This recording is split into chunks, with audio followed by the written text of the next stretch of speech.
Hello everyone. I'm very happy to bring this video here today. It is a coin that I have wanted for a long time, and it fills a hole in my women on coins collection. And so let's go ahead and see what this coin is all about.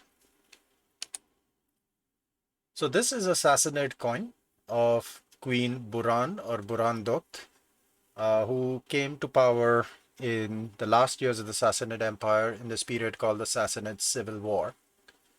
She was a daughter of King Emperor Khusru II, who is best known for his long war with the Byzantine Empire, which they the Persians actually conquered Egypt, they conquered Syria, they ran their armies all across Anatolia and reached the Hellespont, but they were unable to capture Constantinople until the Byzantine Emperor Heraclius counterattacked, and suddenly, after decades of winning, the Persian capital was sacked.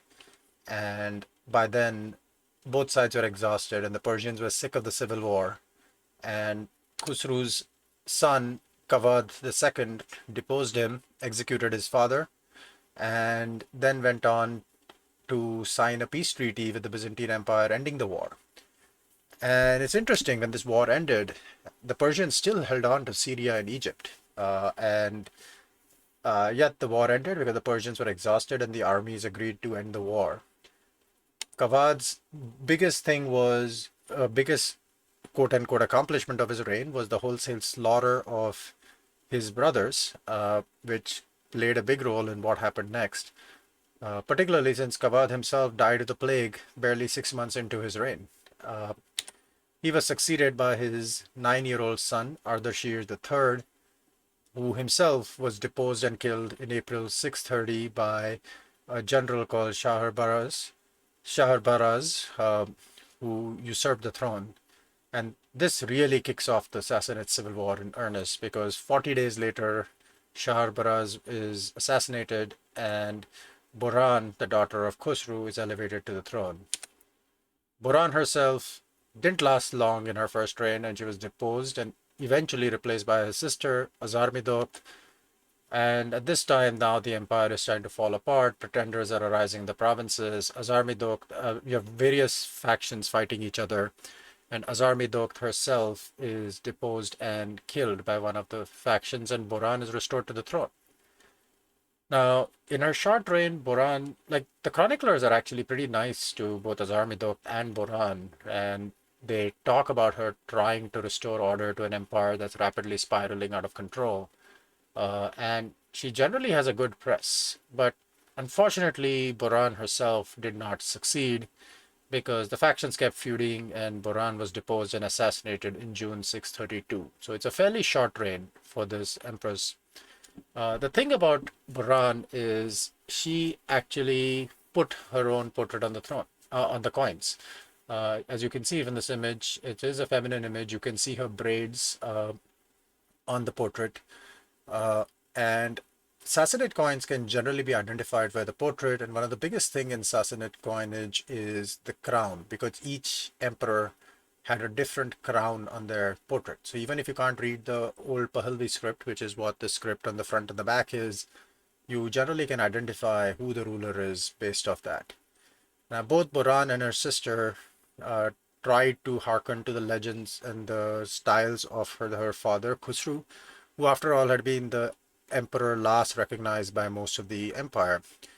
Azarmidokht actually used Khusru's portrait on her coins, the male portrait, but Buran actually used a female portrait. Uh, and even though the reigns were short, there doesn't appear to have been too much misogynistic comments about a woman ruling. Now, the Sassanids had women regents before, and Buran is not the first woman to show up in a Sassanid coin. The queen of Bahram II shows up on a coin along with her husband and her son, the future short-reigned Emperor Bahram III. So this is not unique, but Buran was the first reigning Sassanid empress, not as regent and not as queen consort, but reigning in her own right. Now, the assassination of Buran basically created a reaction, and the nobles were forced by their soldiers to put the 8-year-old grandson of Khusru II, Yazdegerd III, on the throne. And this brings an end to the Sassanid civil war. But the damage to the empire was big. The young Yazdegerd barely had control of the provinces, and unfortunately for him, he came to power just as the Arab invasion of Syria and Mesopotamia began. In 636 and later in 641, the Sassanids suffered critical defeats that eventually led to the collapse of their empire. Yazdegerd spent the last decade of his life going from province to province until he was assassinated in 651, and the Caliphate eventually conquered all of Persia, ending the Sassanid Empire. Yazdegerd's son and grandsons eventually appear to have taken refuge in the Tang Empire in China. So this is a fairly rare coin, and I was very, very happy to get it. So going on, so a few more things about the coin. As I normally do, I like to give a comparison to a George Washington quarter so you can see what a relative size of this coin is.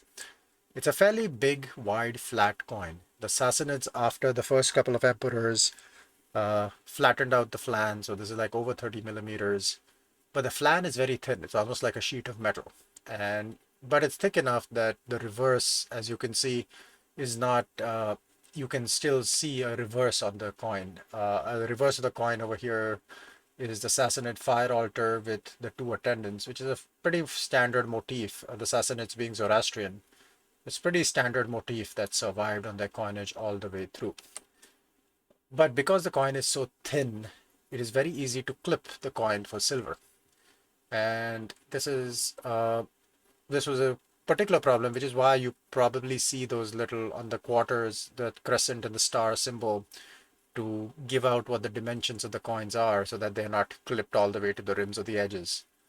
Sassanid coinage has an after influence because when the Caliphate eventually started issuing its new coins, they actually followed a similar flan of the Sassanids, maybe not as big and wide, but the Caliphate's coinage is fairly flat, particularly the Umayyad and Abbasid Caliphate.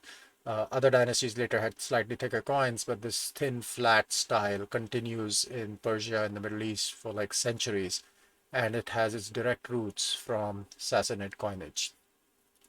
Now, as I said, you normally can identify a Sassanid coin based on the crown and the portrait, and Buran with that particular female portrait and the braids is very, very easy to identify.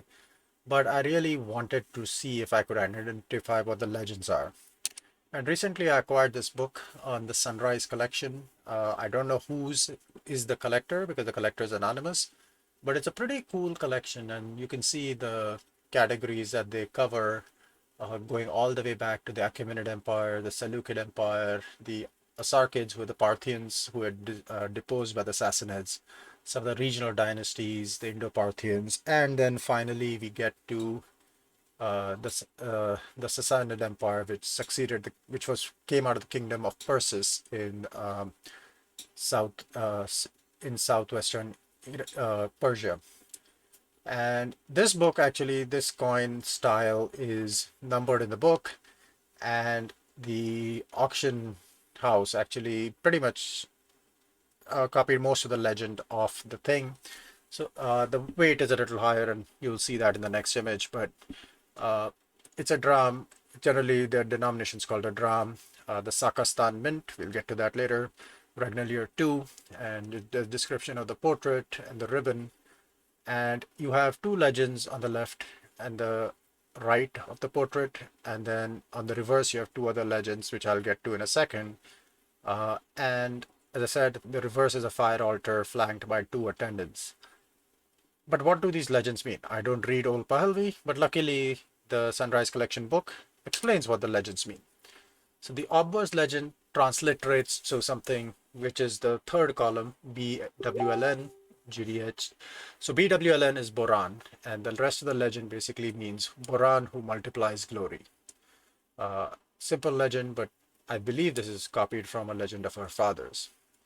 Now the reverse has two symbols. TLYN is actually the Regnalier number, which is Regnalier 2, and the legend on the right is transliterated as SK, which is the Sakastan mint. So let's take a final look at the coin.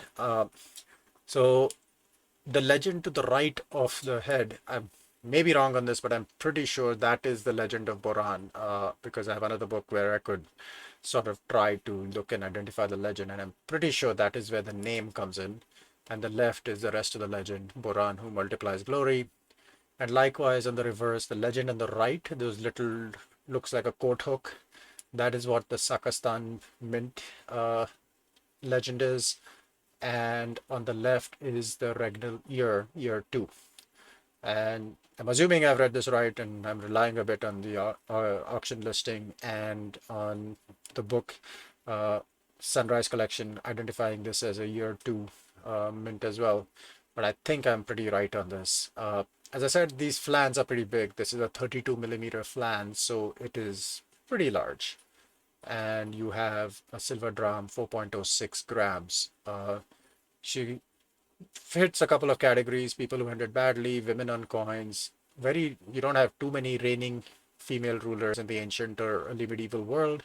So Buran actually is one of those rare figures who shows up on a coin. But before I close out, I wanted to talk about Sakastan. Like, what is Sakastan? So if you look at the map on the left, this is the region known as Sakastan in 100 BC. And what happened in 100 BC is the Scythian tribes from Central Asia came in and destroyed the Greco-Bactrian kingdom. If you see Alexandria in Arachosia, it's one of the 20-odd cities Alexander founded and named after himself.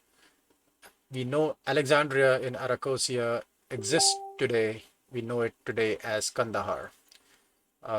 And Sakastan is basically the northeastern part of Iran and the western part of Afghanistan. The Iranians called the Scythians Saka, the Indians called them Shaka, and so that particular region was named Sakastan because it was site of a Scythian gathering of Scythian tribes, which was eventually then conquered by the Persians.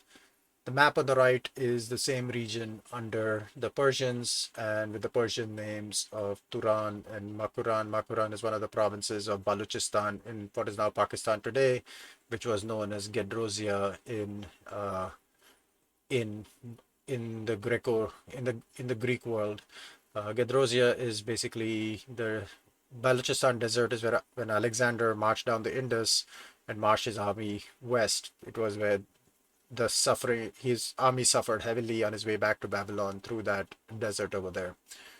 Sakastan still exists today. It is basically known as Sistan, Sistan, the province of Sistan in Iran, and as I said, it's the western part of Afghanistan. It's basically today what was once the region of Khorasan is divided up between Eastern Khorasan is basically Afghanistan, and Iran has a Khorasan province, and Sistan is right next to it. So the creation of Afghanistan and Balochistan has changed some of these ancient maps and regions as the regions have been divided up under modern countries. So that's it for today. Buran Dokht, Queen of Queens, Empress of Persia for a brief period, who tried but failed to end the Sassanid civil war. I was very happy to get this coin. I'm very happy that this added to my collection. It fills a hole. Azarmi Dokht, unfortunately, there are a couple more zeros associated with the price of that coin, so that is probably staying well out of my budget unless I win the lottery sometime soon. Thank you very much. If you like this video, please hit the bell icon and subscribe, and I look forward to seeing you back soon. I'm sick and tired of living in a van.